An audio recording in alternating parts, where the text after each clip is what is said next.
This is the Inspection Pros Podcast, where we break down everything you need to know to grow a successful home inspection company. Join host Jake as we get insider knowledge from the industry's best on how to take your business to the next level.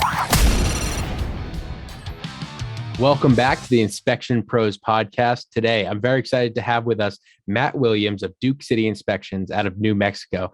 Hi, Matt. How you doing? Hey, I am doing so good. Guys, I'm so honored and excited to be here. I love this podcast. I love tuning into it. My life has been shaped so much by IEB and really, I'm just honored that you guys even thought of me for this. So thank you so much for having me here. Thank you for being here. And of course, thank you, Mark Hummel, for bringing Matt to this podcast. And Mark is here again to co-host this podcast and to help interview Matt Williams. So Mark, thank you for joining us as well. Appreciate that, Jake. It is always so much fun just telling the stories of the people in the IEB community and really just the inspection company story all around the country, right? And it's so interesting how we get to watch so many stories play out all across North America. And Matt, yours definitely stuck out to me when I heard it. And so I'm really excited to dive into it today. I've got a little bit of a surprise for you too, but we'll get to that in a few minutes. Yeah. All right. So to get started off, for anyone who doesn't know you, Matt, could you give us a little bit of an introduction into you and how long you've been into the industry and anything that you think you should share? Yeah, absolutely. Yeah. So thanks. You know, I've been an entrepreneur most of my life and I've always had businesses here and there. But yeah, I've been in the industry now for 3 years. And so I got started 3 years ago, kind of as a one-man operator. And I remember my wife and I talking about getting into this, and we thought, well, if we could do 3 a week, we'd be happy. And now we've got 6 inspectors, and we are trying to add as many as we can, as quickly as we can. And it's just exploded into a pretty significant business in a short amount of time. And so it's kind of a shorter journey, but it's been kind of rapid and it's been a lot of fun. So yeah. That's great. And so, Mark, how did you come to know Matt? Yeah, so Matt is one of our amazing IEB members. And one of the things that is so great about Matt is he's got experience in several different lanes of IEB. So he went through our launch program, our builder membership, and is now in our entrepreneur membership. And that might sound like nonsense to people who don't know much about IEB, but basically what that means is in the last few years, from 2019, when Matt started his inspection company, to today, he's grown his team and his systems and his processes to the point where, he's leveled up through our membership levels. And just another little piece of context there is IEB is not a pay-to-play place, right? So you really have to do some business building to go through those levels. And Matt is a great example of that. So, and I'm going to go ahead and drop this right at the start because I'm really excited. And if that's okay, I don't want to wait any longer. Oh, yes, please. Yeah, Matt, you don't know this yet, but we have our conference, Unite, coming up in a couple of weeks, and you're actually nominated as Rookie of the Year. What? IEB. And so what Rookie of the Year means is it's anybody who's been in the industry for 3 years or less. You're right on the cusp of that, but has done some significant building in their company and improved their systems, their processes, their teams, and really shown up in a big way in the IEB community too. So, dude, congratulations. Wow, I had no idea. That's amazing. Yeah, that's amazing. And I'm so excited to tell your story, man. Yeah, it's interesting. Like people, I don't know, like I understand we're doing this interview, but anything you see coming out of me is only because I'm standing on the shoulders of giants. Like it's not like I'm a self-made guy and just like came up with all this stuff. I mean, I've been standing on the shoulders of people who have gone before me and are showing the way and showing the path. And so, I think there's these giants all around us, and being able to stand on their shoulders and read their books and read their blogs and listen to the podcasts and learn as much as we can from others is super important. And so anyhow, any success you see in what I'm doing I'm not inventing anything new. I'm just recreating what other people have already done. Congratulations. And thank you for joining this podcast to, like you just said, to share the knowledge that you've gleaned over the past few years. We really appreciate you coming on to share that. Yeah, absolutely. I'm excited to be here. Awesome. So, Matt, let's dive in, man. Give us a little bit of a glimpse of what it looked like for you in 2019 when you decided to jump into the inspection space, and maybe walk us through, part of that first year. Yeah. So I actually am a pastor of a church. And so despite what you might see on TV, as pastors don't make a lot of money. And I thought, well, I'll just do this little side thing and kind of supplement my income. That's what I thought I would do. And I had this 1999 green Toyota Tacoma pickup truck. It was green. The paint was faded. There was rust all over it. I called it my green rusty taco. And I started with this. I thought, I have this truck. I have some tools. I got a construction background. I'm good with people. I thought, man, this might be a good fit for me. And so I started with that with a very small level of ambition. And as I started getting into the industry and started working on it, that first year, I thought, man, I need to make sure I'm structuring this right. And that's when I signed up for the IEB launch program. And I went through that program first, and I learned a ton from that program. And it helped me kind of get the foundation set to be able to start to grow the business a little bit.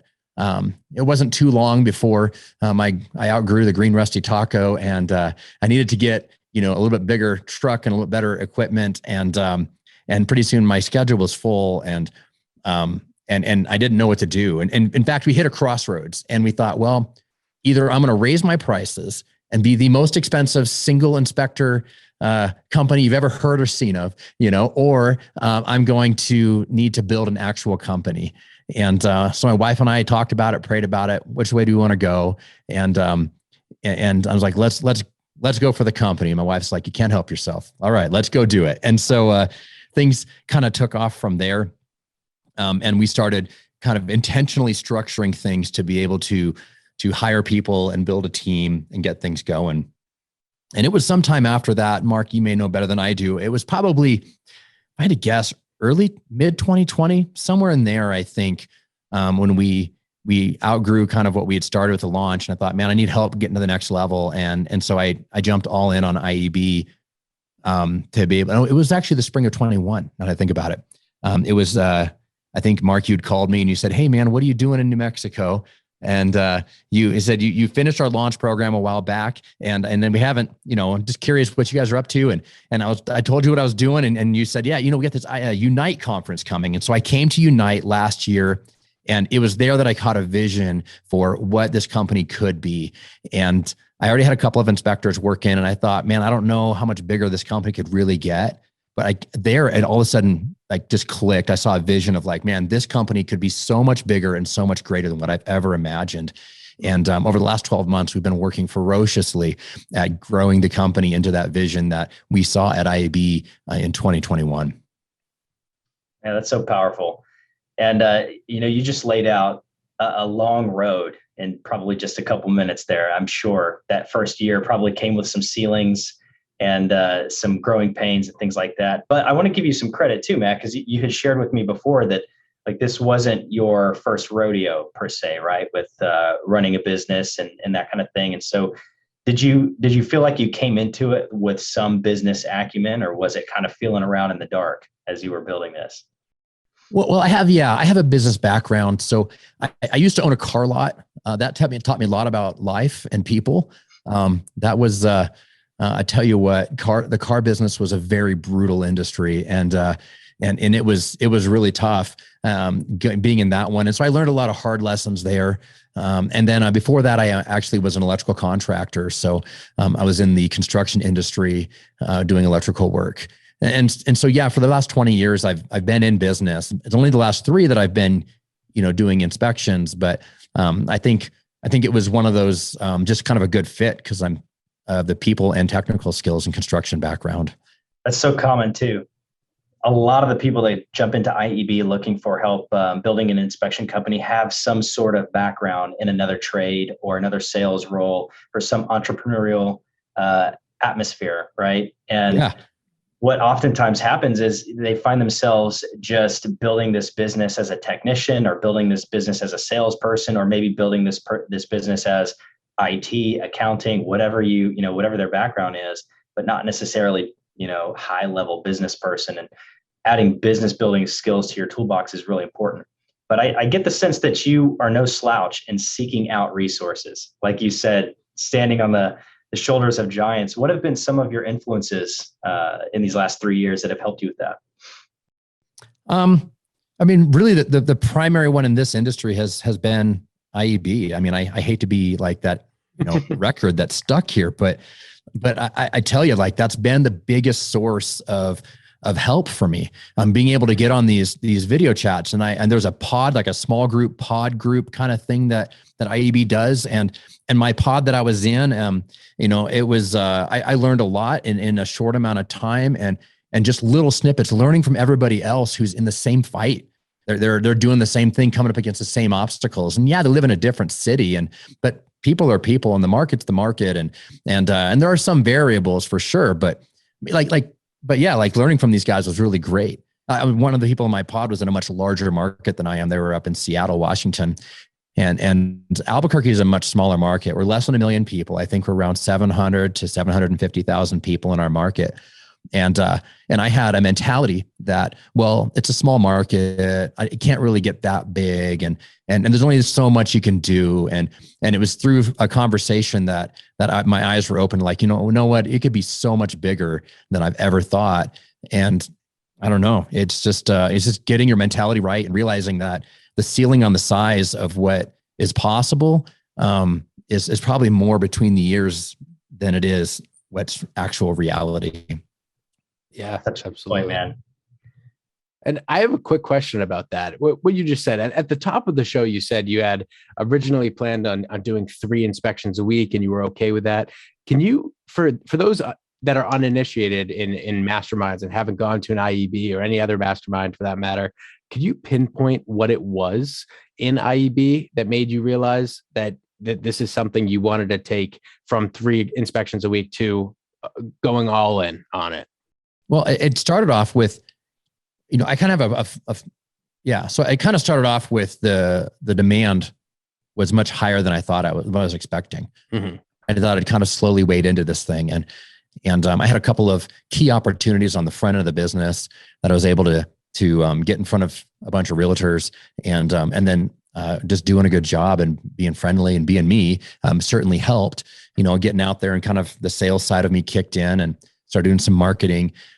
But I think it went from 3 a week to, 10 or 12 a week within the first 6 months. And at that point, the calendar was filling up, and I had more work than I knew what to do with. And it became a little bit stressful trying to get everything balanced and done. And I knew then that there was something here bigger than what I'd originally thought. And then I started trying to find somebody to hire. And so I hired my first guy and started kind of working through growing the company. And so I think my first exposure to IEB was about a year or so ago, but then it wasn't until I got to the Unite event about a year ago that that's when I think I had the biggest mentality shift. Up until then, it was like, work keeps coming in, keep doing work. And at the conference, there was a session, and I don't remember who said it now. I wish I could give them credit. But they were like, hey, if you're still in the field and you have a couple of inspectors, I want to challenge you to get out of the field. And I made a commitment at that point. I was like, okay, I'm going to get out of the field. And I remember putting my hand up when they said, if you're going to commit to that, raise your hand. And I was like, yeah, I'm going to commit to getting out of the field and going to this next level that I needed to get to. And so that was, really, there was a few catalytic moments in that 1 week. And that was one of them where it's like, all right, hand up, I'm making a commitment. I think it was even send an email to, was it you, Mark? Yes. I have a whole list of people that committed that day. You were one of them. Yeah. So I was like, all right, Mark, I'm getting out of the field, and I'm going to do it in the next 2 weeks, I think is what I said in the email.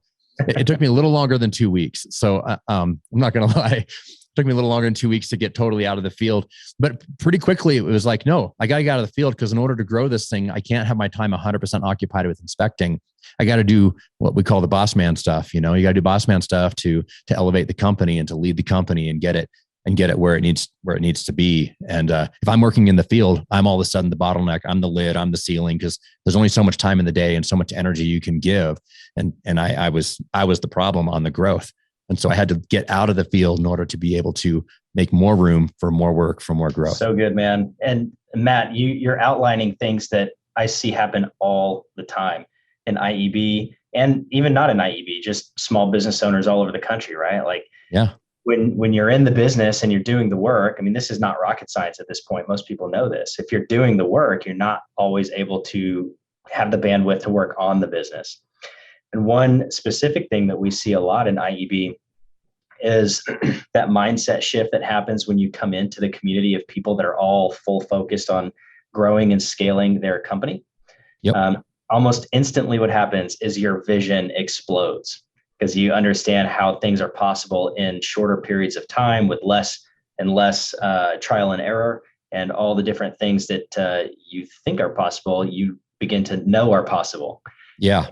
It's just a really cool thing. And I'm trying not to be biased with just IEB here. I really believe that, as long as you're not doing it alone, and you're doing it with high-minded people around you, then you can accomplish the same thing. And it's hard to find that. Like, it's hard to find high-minded people who are going to encourage you and cheer for you.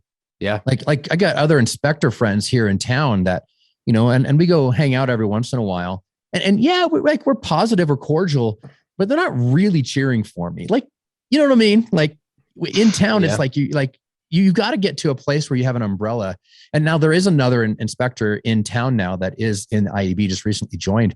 But like, but there's got to be some sort of framework or umbrella for how do you cheer each other on and like genuinely like cheer each other on. And it's hard to find that.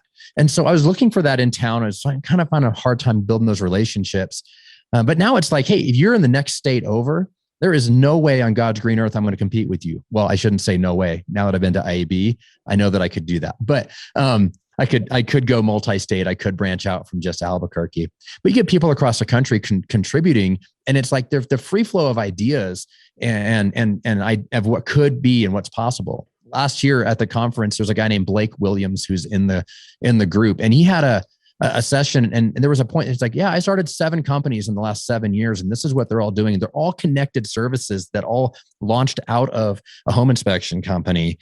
And that guy, like, it blew my mind. Like, wait a minute, you can have this company and that company and that company, and they can all be connected and intertwined together. And it's like, well, yeah, I see how this company feeds that one and that one feeds that one. And all of a sudden you create this massive force of business coming out of, just started with one organization, but now it's a whole conglomerate of things. And I was just, again, like, that was another one that just blew my mind. What a great example. And Blake Williams, if you're listening to this, we love you. That's right. Shout out Mr. Blake Williams. He's an awesome member at IEB and just an inspiration to so many people. Yeah. Well, one thing I'd love to spend some time on is just your passion for people and how that's showing up in your inspection company. And you talked through it so well, man, that I just want to give you one simple open-ended question, which is, Matt, what is your view on working with people in your company? All right. So I've decided in the very front end, I want to build my company on this framework of people, process, and product. And as a one-man show, like, I'm as a single inspector, I am the people and I am the process. I do it, and I do it the way that I want to do it. And I have a great product. And so what I do is I focus on the product all the time. I'm going to have a good report and a good experience in the field. And those things are important and they matter. But in order to grow beyond that, the reality is that if you're going to have more than one person, you have to have your processes tight, which is helpful. But what I do now is my job is to really focus on the people. And if I can build the people to be the best that they can possibly be in and out of work, and really just invest in them as human beings, then I can have the best people in the planet working through these processes. I don't have to worry about the product anymore. The product will take care of itself, because now I have amazing people going through amazing process. And now we're all focused on the same mission and the same goal. And now we have a whole team of guys that they're pumped up about what they're doing. And it's just like a camaraderie. And I just focus on, how do I make this the best for the people, for the inspectors and the operations and the different staff that we have.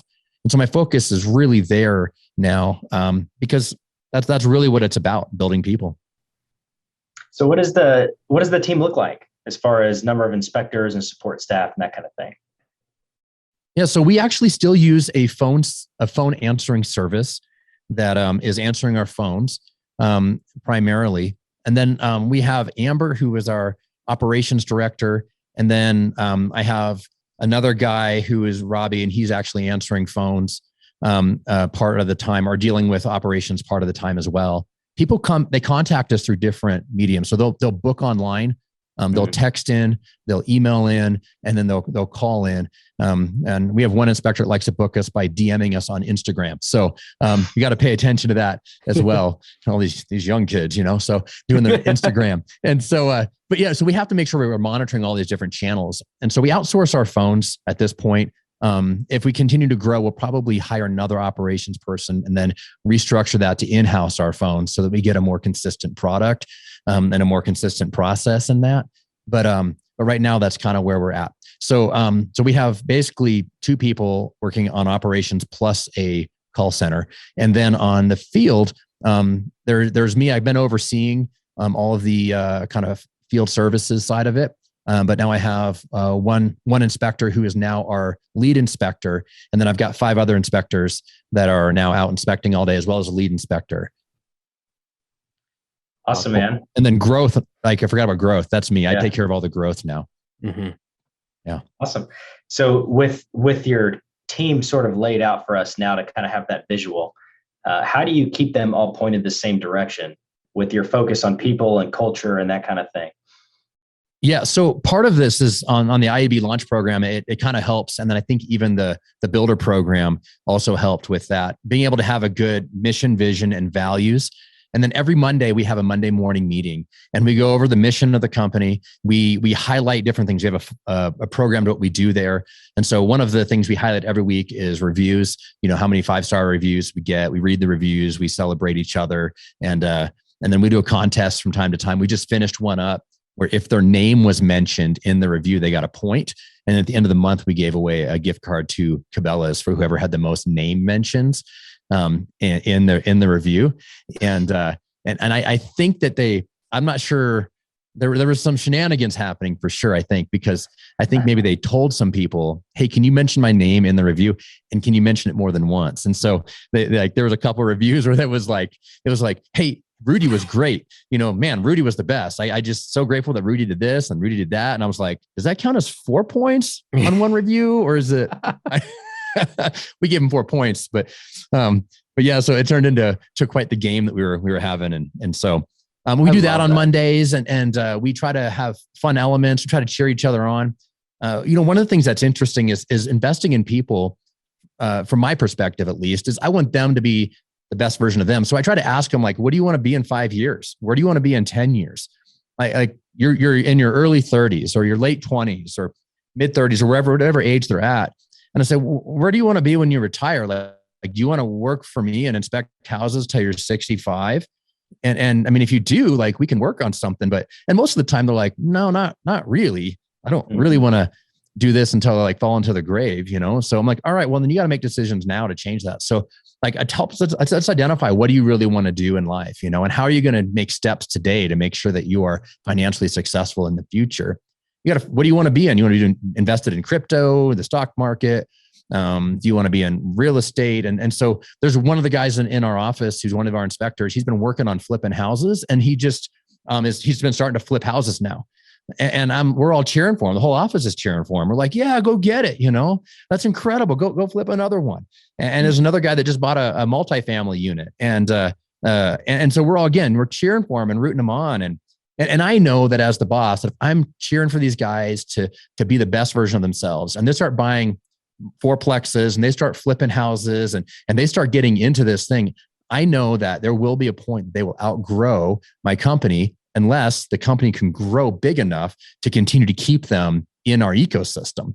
And if they outgrow the company and I can't keep them, but they go into like full-time house flipping or they amass enough rental properties that they're like, I'm going to sit on the beach and drink margaritas and have my passive income stream. You know what? Good for them.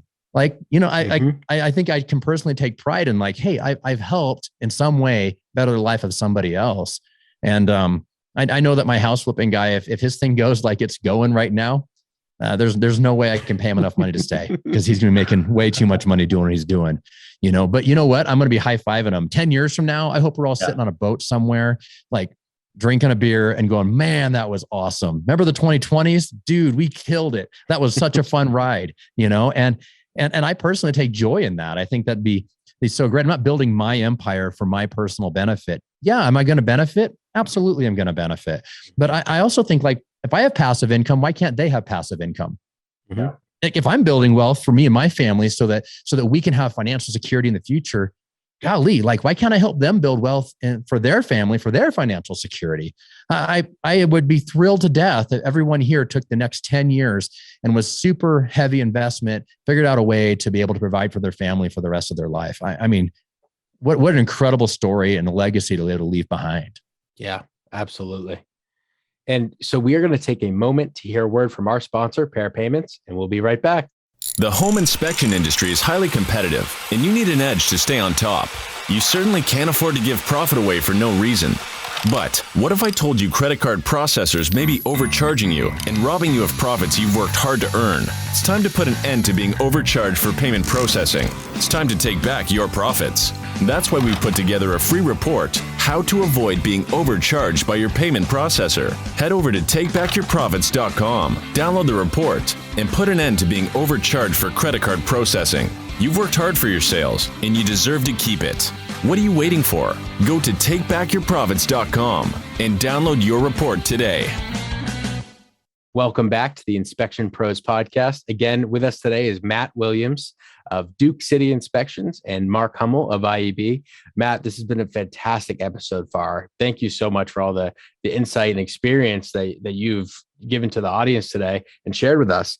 And one of the things that really stuck with me, obviously, is your focus on people and how you're able to kind of boost morale by gamifying processes. You talked a little bit about how you were able to, instead of just asking for inspectors to go get more reviews, you're able to kind of gamify the system and get your team members to want to go get reviews because it's become kind of a game. And so I'm wondering, are there any other processes that you've been able to gamify that really just boost morale and that you'd like to share with the audience?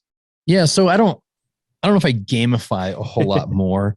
I've been looking for ideas to gamify stuff because it boosts morale. And then you have like friendly competition between the team and everybody's cheering for the same, you're kind of going the same direction. And I love that. That was kind of fun. I got that idea from somebody else, just for the record. Again, there's no original ideas over here. And so we did that with the reviews. But like boosting morale, like we've been getting into more commercial inspections and some of these bigger jobs. And so that's been a big morale boost too, where, hey, we got this, we just did a hotel with 120 hotel rooms, 5 stories, big outfit. Right. And so, but that was one of those like, hey, let's bring the whole team. And so we're able to do an entire hotel, a detailed inspection on every single guest room. And we did the whole thing in one day. And actually less than one day, like 2:00 in the afternoon, we're rolling out of this hotel and everybody's like pumped up because, everybody makes twice as much money on those days. And then, and so you're making more money. You're off a little bit early. You're coming back. Everybody's been like high-fiving and we're all, we carpooled over there. And anyhow, we come back in the day. It's like we're ordering in pizza and then we have a beer fridge. And so we have rules around the beer fridge. There are some limits, but at the end of the day, we're all working on our laptops in the room. We got music playing. We're typing up reports. Everybody's eating some pizza and drinking a beer, and it just creates these like camaraderie moments where everybody's like, I don't know, it's like we're in this thing together as a team, and as a team, we just totally crushed it today, and it's easy to see and measurable. And it's like, wow, we just did whatever it was, 85,000 square feet of building in one day and in an intense amount of detail that the client wanted. And so I don't know, those kinds of moments, being able to capture those moments have really helped. One of the things that we do is we have an office. So that helps us to be able to land. I know that different models do it different ways. Some companies will have everybody working out of their house. And there's nothing wrong with that. But one of the advantages of having an office is that we have these camaraderie moments where we're able to kind of come back and kind of rally together and have like a coworker type experience. That's so much in line with the way we think about running teams, Matt. And we have this phrase, I'm sure you've heard it a million times in IEB, but it's the best teams win. Mm-hmm. They always win. Yeah. The best team will beat out the best product anytime. Yep. And the best team will discover the best process and usually lead to the best product too. And man, what a great example of what it's like to empower your people and create culture and really just set your people up for success. And that's a huge thing too. That's a mindset shift for business owners, especially in the inspection space, where as a technician coming up, oftentimes you build your business by being the best, right? I'm the best technician. Right. So we hear all the time, like it's tough to hire people because they won't do it as good as I do it, or they won't talk. And to they you don't. like They don't do it as good as me. I'm kidding. They're going to watch this. No. You know what we say to that is, we say, hey, if that's true, you should be training people. Yeah. You shouldn't be doing work. I'm just teasing. No, my guys are so good now. Like some people request, I really want the owner out there, and every once in a while I'll show up for something. But I would tell them, I'm not the best inspector on the team anymore. So you're better off with this person or that person. Well, man, you sound like you're a guy that's just building an amazing culture for your people. And I'm sure that they're very lucky to have you. So I am curious about this question. And I'd love for you to just answer it however you would like to, in whatever order you'd like to. But what was it like hiring your first person versus your fifth person? Boy, the first person, I'll tell you this, I interviewed in person or on the phone. I interviewed 45 people before I hired my first guy. And it was because I was extremely picky. I didn't put a job posting out. In fact, I've never posted for a job posting anywhere. And I just put word on the street. I'd be out there inspecting. I told realtors, they'd be like, oh, you guys are getting busy. Yeah, we are. We're looking to hire some people. Do you know anybody? And then I would tell people that I knew, friends, family, different people. Yeah, I'm looking to hire some more people. If you know any good people, let me know. And people would send me people. And so that's the only way I really did it. And through a friend of a friend of a friend, I ended up meeting Danny Ortworth, who's our lead inspector, and he is a phenomenal human being. And in fact, he served as a missionary overseas in different parts of the globe. He was in Cambodia for a long time, and he came back to the United States to start having kids, and him and his wife, and start raising their family here for a season. I don't know how long I get to have him, but he's a phenomenal human. But when I met him, I realized, here's a guy who, because of his missionary background, he could work in different kinds of cultures. So he's not going to look at everything through his personal framework. He's going to understand that other people have their perspective and their framework. He could work in different environments, that hostile and not hostile, friendly, different, anxious, not anxious. He was very adaptable because of that. And then he also had leadership experience. And I knew that I needed leadership experience in my first hire, because I knew that if I was going to hire people after the second, third, fourth hires are going to naturally look to the first hire as the leader because they've been there longer. And so I knew that I had to have somebody that had the potential to be a lead inspector, which Danny is now our lead inspector. And so I knew that I had to have that. So I was very, very picky on my first hire. My fifth hire, we just put pictures on the wall and threw a dart. So I'm teasing. We're very picky on all of them. Next to the beer fridge. Next to the beer fridge, and only after you've had two. So yeah. Yeah. So what I'm hearing, Matt, is that you made that first hire with building a company already in mind. Yes. It was a very distinct decision because, like I mentioned earlier, there was a decision of am I going to raise my prices and charge like $1,000 a house or something insane to cut the volume back to where I was just doing like 3 a week? Or am I going to go the other direction? I didn't see a middle ground. I saw either very expensive single man or big company, lots of people. Let's build an actual large organization. That was the only way I saw it in my mind. And so, yeah, I knew my first hire, I needed somebody who could be a leader, and he had never done inspecting. But I was hiring for a specific leadership skill set, and I knew that I had to have it. Sounds like you nailed one of the most important pieces of the equation as you start to scale your company, which is clarity. Just being clear on what it is that you're building in the first place. Yeah. When I did my car lot, so I had a car lot for a while, and I learned that lesson there. Was there's a lot of different kinds of cars and trucks that you could possibly buy and sell out there. And I narrowed down my focus to 4-door automatic transmission sedans, cool enough that a college kid would want to drive it, but practical enough that their parents are willing to pay for it. And so it was between $5,000 and $8,000. And that was my model. So I knew that I had a customer focus of, I need college students to want it and I needed parents willing to pay for it. And so I learned that lesson in the car industry. And so then I came over here and the car business grew beyond that at one point, but I learned that, and going in here, I was like, okay, what's my lane? Like, who exactly am I trying to sell to? Am I trying to inspect every house in the city? No, I'm really not. Somebody's price shopping and looking for the cheapest inspection in town. We have a company in town that I recommend when they call up, well, golly, so-and-so's cheaper, or your prices are high. I'm like, oh, if you're looking for the cheapest inspection in town, that's this guy over here. Here, let me give you his phone number. He'll be the cheapest guy in town. That's probably who you should look for if that's what you're looking for. And we do that. And the response on the phone is like, really? I was like, yeah. I mean, if saving $25 or $35 is your primary concern on a home inspection, that's their guy. Like, yeah, he'll take less money from you. But if you want a high quality inspection, well, that's, you pay a little bit more money, but you're going to get a lot better product from us. We think we're the best value in town. And so we just decided, like, we're going to aim towards the middle to the upper middle product. We're not going to be trying to target entry-level buyers or entry-level homes. We thought, let's just target mid-level and high-level homes. And now we do everything. We don't say no to anything because we have enough crew to be able to handle it. But we certainly got hyper-focused on what we were looking for.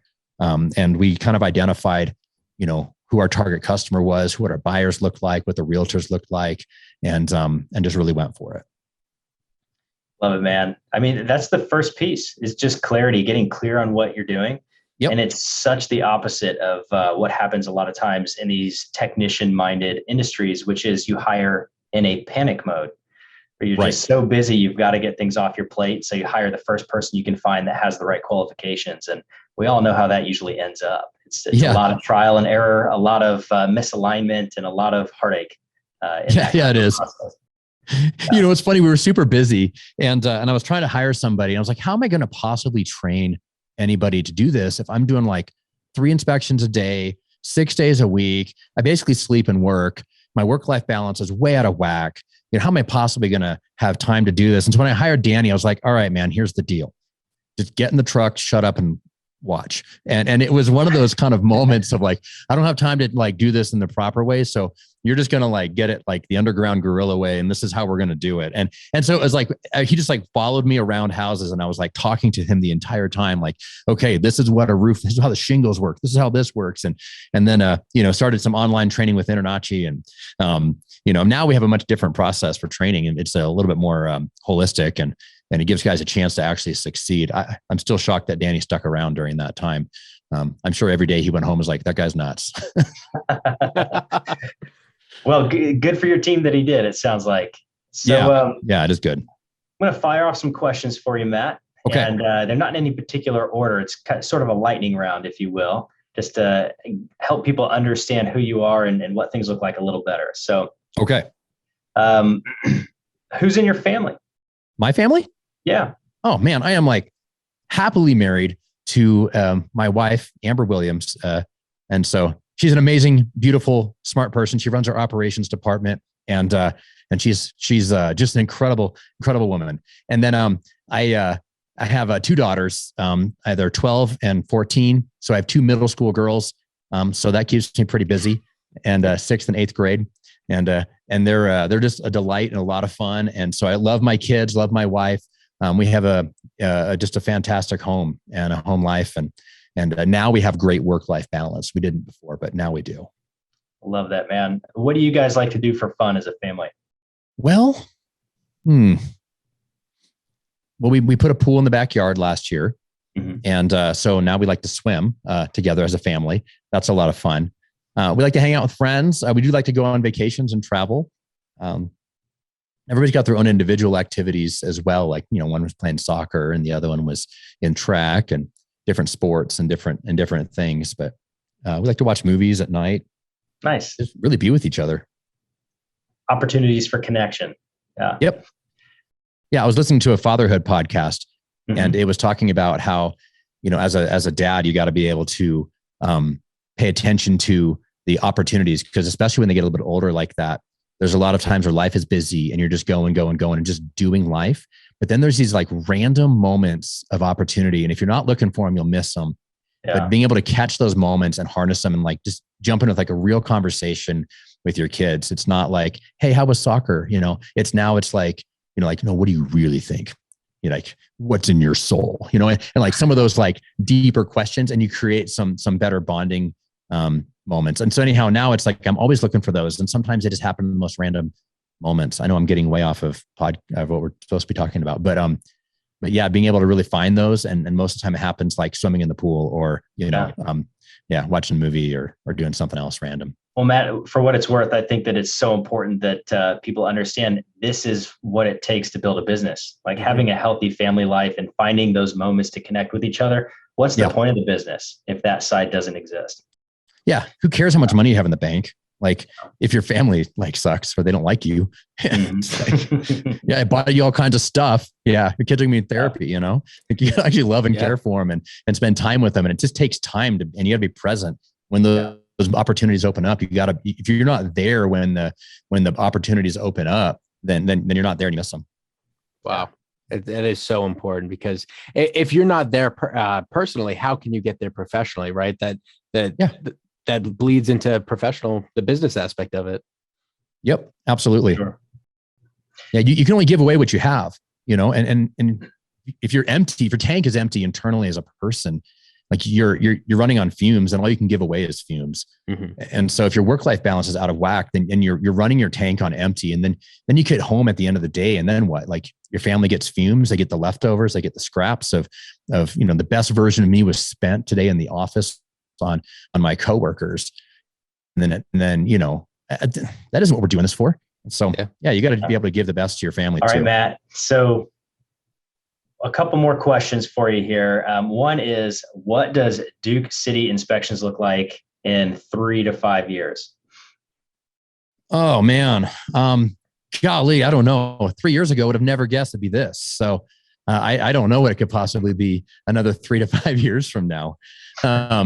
Yeah, it's pretty mind blowing how far we've come and the time that we've come. And I think it'll be we'll probably hit market saturation at that point in the next 3 to 5 years. So it'll probably be a well-oiled machine, probably with leads in every area where I'm not even going to be like a lead in the office every day, like working with everybody kind of one-on-one and doing what I'm doing now. It'll probably be some management pieces in the middle of that. But I also have a vision for building additional companies. Blake Williams inspired me a year ago to work on that. And so now I have on my vision map, I have different companies that I've outlined that hey, I could do this business and this business and this business, and they could like help feed each other. And so I think 3 years from now, there's going to be a host of businesses that are launching out of this one company. That's so good, man. And we know if Matt's inspired, things are going to happen. If the last 3 years prove anything, it proves that's for sure. Okay. So what would you tell somebody who is sort of new in the industry right now and trying to get their feet under them as an inspector, business owner? Any big giant gold nuggets or advice that you would throw out there? Oh man, if you're by yourself, you've got to get your calendar full before you can hire anybody, because you got to have enough work for them, And when you hire your first person or your first 2 or 3 people, I think your commitment has to be to the people that you're hiring. Which means if you can do 10 a week and they do 10 a week, but you've only sold 15 a week, that means they get 10 a week and you get 5. And you got to put yourself in the back seat on priority. The whole idea of like leaders eat last. You got to be able to be in a place where, if you're going to grow a business and a company, you got to be in a place where you're able to prioritize the people in your company over yourself at really any expense and any cost. Awesome, man. Appreciate you throwing that advice out there. There are a lot of people seeing the opportunity in this industry. And there's a lot of people out there that are, still at that single man shop phase, or maybe a small team too, that are dealing with downturn markets and waived inspections and all kinds of things happening around the country. To those people out there, I say, hang in there. Like, things are shifting. We don't know what that looks like long term, but what we do know is opportunity always comes in some form or fashion. So hang in there, stay clear on your visions for your company. And I mean, Matt's a perfect example of what you can do when you get clarity and you begin to work on your people and not just your own vision, but help them with theirs. So Matt, my if you last focus question, on other people, what you're working on will eventually happen. You don't worry about yourself, you worry about them, and then the stuff for you happens. So my last question for you, Matt, is about IEB. So how would you describe IEB and what would you say to somebody who's curious about taking a look at it? So IEB that's intentionally surrounding yourself with people who have a higher vision than you. Mm-hmm. And like, I tell my kids this all the time, but your friends are like an elevator. They're going to take you up or they're going to take you down, but they're not going to leave you the same. And so you got to be intentional about who you're allowing in your elevator. And so when you go and get into some group like IEB specifically, you end up intentionally putting people in your life and in these voices that come to you that are speaking and saying things. You purposely are putting the right people in your elevator, and it starts elevating your life in a lot of different areas. And so if you don't have that, you've got to get it. And I don't care where you get it. I mean, I do. I think IEB is the best. But if IEB is not the right fit for you and you got to find another group, you've got to find a group to be able to elevate your life. And I know, Mark, you're like, wait, don't say other groups, but no, man. But the principle is that you got to be surrounded by people who are like-minded. And if IEB is not the right fit, there's probably other groups out there that maybe have a different culture and a different atmosphere. Maybe you fit better in that group. I'm not really sure, but specifically, you've got to find that group and you got to find people to put on your elevator and get you to the levels and raise your perspective on life. Yeah, Matt. No, I have absolutely no problem mentioning, the other groups that are out there. IEB, of course, I love IEB. I love our community, but I do know the other groups do wonderful things as well. So what I always tell people who are curious about IEB or any of the other groups is exactly what you just said. Like, find your tribe. Find the one that aligns with who you are and the one that will help you build your business, and jump into it. Just don't do it. So thank you. I actually have a question for you, Mark.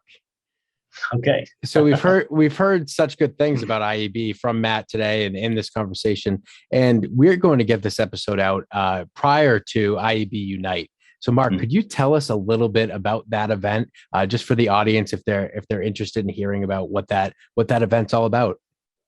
Absolutely. Jake, I appreciate you asking that.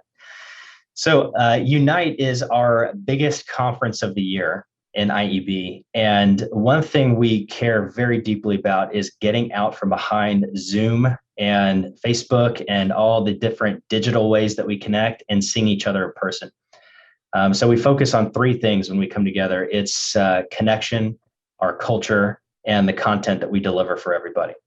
And as Matt pointed out, oftentimes people come to the conferences and they leave so inspired that like change occurs pretty rapidly afterwards. And that's really what we're trying to do, right? By connecting people in the community and really relying on the coaching, the training, and that collective genius concept that we love so much about masterminds to inspire people to go take action. And a lot of times we describe it like this too, like you're going to learn a lot of amazing things about how to grow and scale an inspection company, regardless of what business stage you're in. And all of them are represented, by the way, in IEB. Anything from a single man shop just starting out all the way to your $15 million inspection companies. And all of them are learning and growing in IEB. It's pretty incredible to watch. But where I'm going with that is when you're in a room with people that share the energy and share the culture and have this abundance mindset of sharing their processes, their systems, their wins, their failures, it's like, how do you not just go farther, faster because of it? And so IEB Unite, the conference, represents that to us. Like, get out from behind Zoom, connect with each other. At worst case, if you're a non-member, you're not a member in IEB and you come, worst case scenario, you get amazing content. You can jump into IEB some other time.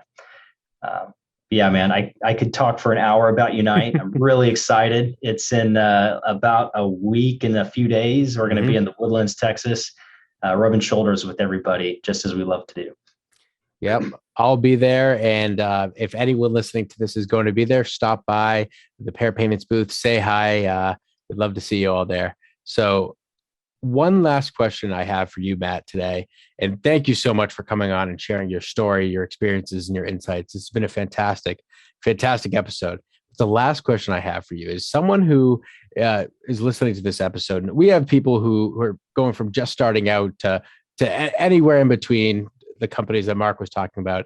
But someone who's just starting out and is listening to this podcast and saying, wow, there's so much I need to worry about. There's so much I need to start doing. What is the number one actionable item that you'd say, hey, you can work on this right now to improve your personal or professional life that then you can use to leverage growing your business? What's that priority, the first actionable item after turning on this podcast that you'd recommend? So for this is for an inspector who is a single person, just starting out. I would say work on your compassion and your empathy for the people that you're working with. If you can, because you think about it, right? Like someone's buying a house, and in this market, they're spending 15 minutes in this house, making a 6-figure offer on something, a massive purchase. That they're stressed. Like they've been anxious. They probably haven't slept well. What's wrong with this house? Is it a money pit? Oh my gosh. And so when we walk into the room, we have people who are very stressed, and you have realtors who are stressed because they're practically therapists sometimes working with these buyers. And so the buyers and the realtors are now stressed out and they're like really worried. And guess what? People don't behave on their best behavior when they're stressed out. And so having compassion and empathy for the realtor, because they may be a little anxious and wound up, and for the buyer who is probably very anxious and very like wound up, and they may say or do things that are offensive. They may say or do things that are a little bit rude, or just being able to take a step back and have compassion and empathy and genuinely care for these people as human beings. Your reputation will go through the roof. What'll happen is a realtor will go back to their office and be like, man, I had this crazy inspection experience where the inspector was like really kind and nice. And surprisingly, in our industry, there's a lot of grumpy inspectors out there. And so if you're kind and nice and generous and compassionate, and you have empathy, and you like take the time to work through, describing everything to people and really put yourself in those shoes of those people, your reputation will start to go up and demand will start to go up. And those skills will build on themselves, and you'll need those skills to be able to lead a team. So learning compassion, empathy, and how to communicate like that with people is probably my number one thing. Wow. That is one golden nugget right there. That is fantastic. Thank you. Yeah, awesome. I'm so excited for Unite, by the way. Last year, my wife and I went together. We caught a vision, and we've grown the company to where it's at now. I'm actually bringing 3 people with me from the company, because I realized that catching the vision and getting the company to go to the next level, I can't do it by myself. Mm-hmm. And so now I'm bringing multiple people from the company saying, hey, let's go do this thing. We're taking time out of the schedule, losing revenue, spending extra money, getting everybody, as many people there as we can get to be able to help more than just me be able to carry the vision of the company. I think if we could do what we did in this last year again, that'd be just incredible. Absolutely incredible. And that is the way. Get them all speaking the same language. Yeah. Mm-hmm. Bring them to the event. So if anyone in the audience is wondering more about IEB, wants to hear more, loves what they're hearing here, Mark, I know that you have an offer for our audience today. Is that true? Could you share that with us? Yeah, man. So we wanted to bring something to the table because you do have an amazing group of people following this podcast, and a lot of the IEB companies have been on your podcast. And so one of the things we were thinking of is, how can we just throw something out there that's kind of great for your audience? And this is what we came up with. So we do a class called RGT training, and we do it online and we do it in person throughout the year in different locations. So we have 2 opportunities coming up. So the first one is going to be online, May 19th and May 20th. It's a 2-day class. And the second one is going to be in July in San Diego. And I won't say the dates because I may mess that up, but they're on the website. So that one's in person in San Diego. Now, normally the class itself is $300 to $600, just depending on when you sign up for, if it's early bird or something like that. But what we wanted to throw out to you guys listening is just a little bit of cash off the ticket price. So if you jump on the website, you go to events and classes and you find the RGT class, you can use the promo code Inspection Pro RGT, Inspection Pros RGT, and it'll knock $150 off the ticket price. So we thought that would be something kind of cool. At the end of the day, we just love helping people grow their inspection companies, and the RGT class is part of how we do that. Whether you're an IEB member or not, you can get a lot of really amazing things out of that class. Wow. Thank you so much for that, Mark. And I will put the information in the description below so that everyone can access that easily. And thank you. I'm sure that the audience will really appreciate that. And if you're in the audience listening, I hope you take Mark up on that. That is such a nice offer. So we really appreciate that. Thanks, Matt. Congratulations on your nomination for Rookie of the Year. I'm blown away. That's incredible. Thank you so much. I'm honored that we could share that on this podcast, and that it was a surprise to you. And you deserve it. I really appreciate the fantastic information you've offered today. Mark, thank you so much for coming on again to guest host and bringing on such a fantastic guest. Matt, you were amazing. And again, thank you so much. We appreciate it. Yeah, thank you guys. All right. So thank you to our audience for tuning in, and stay tuned for a fantastic roster of guests that we have coming up in the coming weeks. And please keep engaging on social media and let us know what you want to hear, who you want to hear from, what you want to hear, what topics you want to cover. We'll get that all for you. So thank you very much for tuning in, and we'll see you next week. Thanks for listening to the Inspection Pros Podcast. If you haven't subscribed, go ahead and smash that subscribe button. And don't forget to hit the bell so you won't miss our next episode. This episode was produced by Jake Aronson. This has been a Pair Payments production.